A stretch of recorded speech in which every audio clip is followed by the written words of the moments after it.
అన్నా ఏం ఫికర్ చేయకే 2 రోజులైతే అలవాటు అవుతుంది.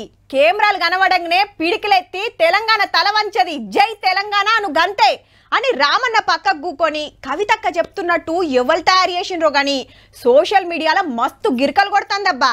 అంటే కార్ రేసింగ్ కేసులా కేటీఆర్ సారు జైలుకు పోతాడని గాళ్ళు ఆపోచున. మరి కేసు ఏడు దాకొచ్చిందో అరుసుకుందాం పాండ్రి. నా మీద పెట్టిన కేసు కొట్టేయాలే, ఉత్త పుణ్యానికి ఇరికిచ్చిండ్రని రామన్న హైకోర్టుకు పోయిండు. ఇటు సారోళ్ళ లాయరు అటు సర్కారోళ్ళ లాయర్ చెప్పింది విన్నాక కేసు ఎంక్వైరీ చేయాల్సిందే, ఆపే ముచ్చటే లేదని ఆర్డర్ వేసింది. కాకుంటే కేటీఆర్ గారిను 10 రోజుల దాకా అరెస్ట్ చేయొద్దట. కానీ లోపల ఏసీబీ నోటీసులు ఇవ్వచ్చు, ఆఫీస్ కు రమ్మనొచ్చు, లేకుంటే వాళ్ళే ఇంటికే పోవచ్చు. అప్పుడు కోర్టులో మళ్ళా విచారణ ఉంటది.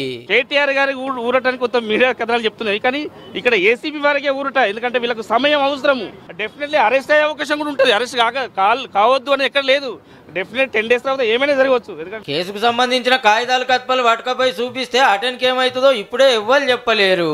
పైసల శాఖ పర్మిషన్ లేకుండా ఆర్బీఐ రూల్స్ పక్కకు నూకి బయట దేశం కంపెనీకి 55 కోట్లు పంపిండు. అది కూడా ఎలక్షన్ కోడ్ ఉండంగానే నిన్న ఇట్లా ఎఫ్ఐఆర్ అవుడే ఆల్సం హైకోర్టుకు పోతూనే ఉన్నాడు. ఇంకా నోటీసులే రాలే, అరెస్ట్ చేస్తామని కూడా ఇవ్వాలనిలే. కానీ నెల కిందట ఏమన్నాడో యాదుందా? గవర్నర్ గారు అనుమతిస్తే ఆయన ఇష్టం, అది ఆయన విచక్షణ, నాకేం అభ్యంతరం లేదు. ప్రాసిక్యూషన్ అనుమతి ఇచ్చినా వి వెల్కమ్ ఇట్. ఏ విచారణకైనా మేము సిద్ధం. 2 నెలలు కేసు గురించి తోపు లాయర్లతోటి మాట్లాడినాకనే గవర్నర్ పర్మిషన్ ఇస్తే ఇప్పుడేమో అట్లెట్లు ఎఫ్ఐఆర్ చేస్తారన్నబట్టే. నన్ను రోజు ఒక్కరు అడుగుతారు మా వాళ్ళు, అన్న రేపు ఎత్తుకపోతాడు ఎల్లుండి ఎత్తుకపోతాడు, ఎత్తుకపోతే రేపు యూకి వెళ్ళలేదని నేను అంటున్నా. 2 నెలలు 3 నెలలు నువ్వు జైల్లో పెట్టి నాకేం అభ్యంతరం లేదు. మంచిగా పోతా, యోగా గీగా చేసుకొని ట్రిమ్గా వస్తా, పాదయాత్ర ఎక్కుతా. ఇది నుండి ఒక formula 1 race track, permanent track ఇండియాలో బిల్డ్ చేయాలి, దానికి హైదరాబాదే కేంద్రం కావాలి అనే కోరికతో ఆనాడు చంద్రబాబు నాయుడు గారి ప్రభుత్వం ఒక బలమైన ప్రయత్నం చేసింది. దురదృష్టం వారి ప్రభుత్వం పోయింది.